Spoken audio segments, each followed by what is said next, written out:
మేము ఇక్కడే ఎల్బీ నగర్ అమ్మ, మాది 30 సంవత్సరాల నుంచి ఇక్కడే ఉన్నాము. మాల్మైసమ్మ తల్లి అమ్మవారు అంటే ఇక్కడ చాలా పవర్ఫుల్ ఏరియాలో. ప్రతి సంవత్సరము మేము బోనాలకు ఇక్కడ మొక్కులు చెల్లించుకుంటాము. ఎన్టీఆర్ నగర్ కిల్లమైసమ్మ, ఎల్బీ నగర్లో మాల్మైసమ్మ. ఎల్బీ నగర్ ఊరు పుట్టక ముందు నుంచి అమ్మవారు ఇక్కడే ఉన్నారు కాబట్టి ఎల్బీ నగర్ మాల్మైసమ్మ అంటే మాకు ఎంతో నమ్మకము. ఇక్కడ ప్రజలు కూడా ఆమె ఆశీర్వాదంతోనే చల్లగా ఉన్నారు. ఇయర్ నుంచి అమ్మవారికి బోనం చెల్లిస్తున్నారు అన్న మేము క్రితము 25 ఇయర్స్ నుంచి చెల్లిస్తున్నామమ్మ. 25 ఏళ్ళ నుంచి చెల్లిస్తున్నాం. మా పిల్ల పాపలు అందరూ కూడా అమ్మవారి దయతోని మంచిగా సుఖశాంతులతో ఉంటామని మేము నమ్ముతామమ్మా.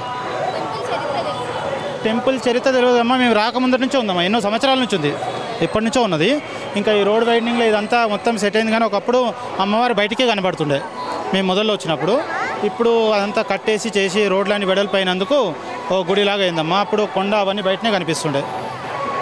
అమ్మవారిని దర్శించుకోవడం ఎలా అనిపిస్తుంది ఇవాళ? చాలా బాగుందమ్మా, చాలా బాగుంది. అమ్మవారి ఆశీర్వాదం అందరికీ ఉండాలని కోరుకుంటున్నాను.